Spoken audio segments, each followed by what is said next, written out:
Bismillahirrahmanirrahim. Alhamdulillahi Rabbil Alamin. Wassalatu wassalamu ala Rasulillah wa ba'd. Assalamualaikum warahmatullahi wabarakatuh. Ngayon mga kapatid, pag-uusapan natin ang kaugnay po sa pagpasok po ng Christmas at saka ng New Year. May mga bagay tayo dito na dapat malaman kaugnay po sa batas ng Islam. Unang-una, pwede ba tayo makiselebrate, makisali po sa programa nila? Ito ba'y pinahintulutan sa Islam? Pangalawa, pwede ba tayong halimbawa yung magpapalitan ng regalo sa school? Pwede ba tayong sumali dahil yan po ay utos ng school? Pwede ba tayong sumali doon? O mga project, bibili ng mga lantern, mga Christmas tree, ganun. O pang-apat, pwede ba tayong magbigay sa kanila ng regalo sa araw na yan? O kaya sila ang magbibigyan ng regalo sa atin, tulad ng mga 13th month pay, mabibigyan nila tayo ng pagkain sa araw na yan. O kaya aatin upang manood sa kanilang mga programa. At ang panghuli ay kung babatiin nila tayo, anong isasagot natin sa kanila. So yan po yung mga bagay na dapat na alam natin ang tungkol po sa bagay na to. At kung saan pa ulit-ulit po na itinatanong ng mga kapatiran natin. Una, bawal at haram na makisali tayo sa kanila sa programa nila na yan. Yung aatin ka sa party nila, sa Christmas nila, o sa New Year, pagpasok ng bagong taon, haram po yun. At yan po ay isang gawain pong panggagaya po sa mga hindi po Muslim, at kung makikiselebrate ka, yan po ay bid'a po.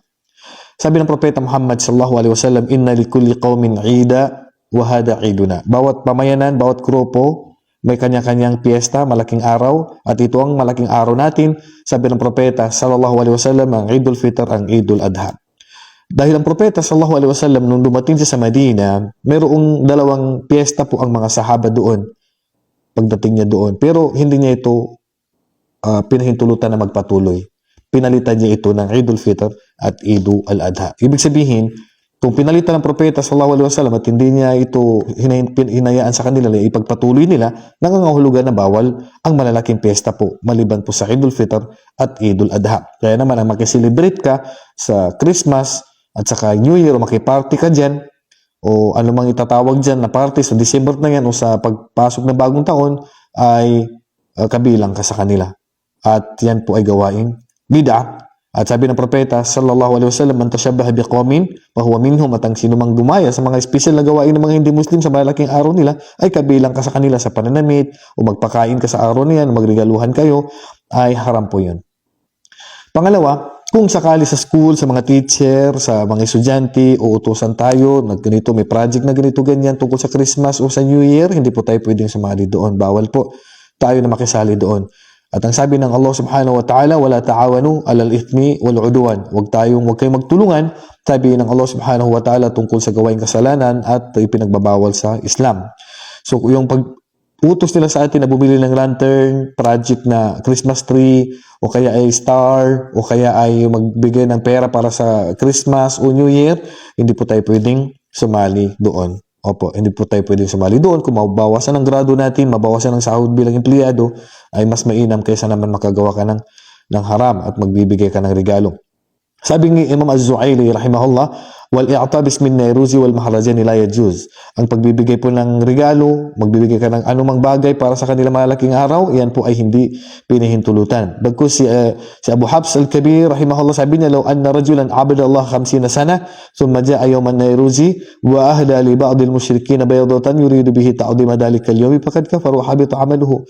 Sabi ni Abu Hafs al-Kabir rahimahullah, pag dumating ang araw nila, na malalaking araw nila, at nagbigay ka ng regalo sa mga hindi Muslim, kahit itlog lang, bilang pagdakilan sa malaking araw nila na yan, ay mapapalabas ka sa Islam kahit sinamba mo pa ang Allah sa loob ng 50 taon. Subhanallah. Kaya nakakatakot mga kapatid na magbigay tayo halimbawa sa mga nangangaruling o humihingi ng pera tungkol sa Christmas nila o tulong para sa mga programa nila na yan, ay magbibigay ka. Haram po na magbigay tayo ng tulong dyan. Pwede tayo magbigay ng regalo sa mga kapitbahay mong hindi Muslim, sa kakilala mong hindi Muslim, sa katrabaho mo na hindi Muslim, pero huwag mong itaon sa mga piyesta nila. Bigyan mo sila ng regalo bilang kamag-anak, bilang katrabaho, bilang kaklase, pero huwag sa mga malalaking araw nila.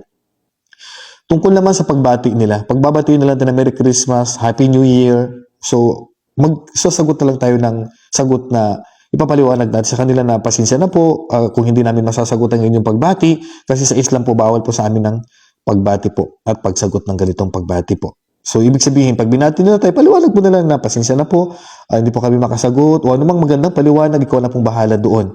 Ang mahalaga, huwag mong sasagutin ng Merry Christmas din, o Happy New Year din, kasi yan po ay panggagaya po sa kanila, at pagkikipagtulungan po sa gawain nila na yan. Ang propeta sallallahu alaihi wasallam sabi niya, man tashabbaha biqawmin fahuwa minhum. Gagaya ka sa kanila, ipinagbawal ng propeta sallallahu alaihi wasallam, bagkus mapapabilang ka sa gawain nila na yan.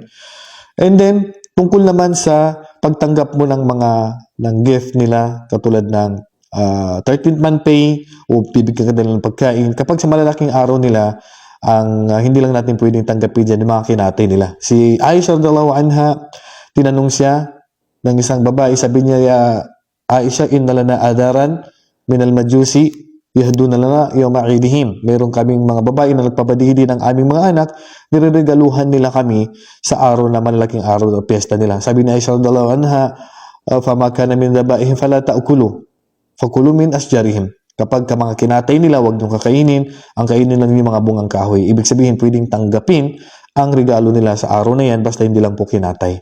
So, kung bibigyan nila tayo ng 13th month pay o regaluhan ka na lang nila bigla, kapitbahay mo, basta hindi ka lang umatin doon, ay wala pong problema na tanggapin natin yun. Wala po tayo nakikita na pagbabawal doon, kahit ang ilan sa mga ulama ay ipinagbawal pa rin nila yun. Tungkol naman sa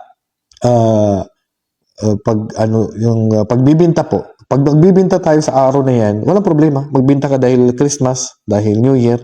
Pero sa kondisyon, hindi mo ibibinta yung mga paputok na ginagamit nila, yung mga turotot, mga paputok, o ano mga bagay na tutulong sa programa nila, mga Christmas tree, mga lantern, mga regalo. Hindi tayo pwede magbinta noon kasi pakikipagtulungan yun sa kanila. Ang pwede lang natin ibinta, yung mga bagay na normal din, hindi nila kailangan sa mga programa nila, kundi kailangan nila sa pang-araw-araw na mga pangangailangan nila, mga pagkain, inumin, mga damit, basta hindi po ginagamit sa kanilang programa po. So, huwag kang magbibinta na may sulat ng Christmas o kaya ay pagpupromote po ng programa nila. So, yun lang naman po yung bawal. Pero kung magbibinta ka normal, ang mahalaga, hindi bilang pagtulong sa programa nila. At kung makikisil tayo, walang problema din. Si Imam Ahmad bin Hanbal, tinanong siya kung pwede bang pumunta sa market nila at bumili po sa mga discount nila na mga sale nila ng mga paninda. Walang problema, sabi ni Imam Ahmad bin Hanbal, wag lang pumasok sa mga simbahan nila o lugar kung saan sila sumasamba. So walang problema na tayo po ay makisil at i-grab natin ang oportunidad na mura yung bigas nila, mura yung mga sapatos nila, yung mga pangailangan natin. Huwag lang po yung mga paputok, yung mga turutot, huwag lang po yung bibili natin, kundi yung mga kailangan natin na alam natin na makakamura tayo. Pwede ba tayong umatin sa mga paputok nila, mga programa nila, hindi po pwedeng umatin, lalo yung mga concert nila, mga paputok nila. Ang katangian ng mga mananampalataya, sabi ng Allah subhanahu wa ta'ala, walladina la yashhaduna az-zur. Ilan sa tafsir ng mga ulama dito at sila mga mananampalataya, isa sa katangian nila, hindi umaatin sa mga malalaking araw o piyesta po ng mga hindi po Muslim. Kaya mga kapatid, iwasan natin na tumulong, sumali, makiparty, magbigay ng tulong, o kaya ay bumati, umaten sa ganitong mga programa po. Dahil ang Islam po ay inosente po sa mga ganyan na gawain. May malaking araw lang po tayo sa Islam, which is ito po ang Eidul Fitr at Eidul Adha. So wag na po tayo magbatian, wag tayong sasali sa Christmas nila, sa bagong taon, kasi yan po lahat ay haram. Bilang isang Muslim, dapat nilalayuan niya ang mga bagay na ito. At kung kaibigan mo naman na nag-iimbita sa iyo, wag kang aatin at wag po kayong sasali.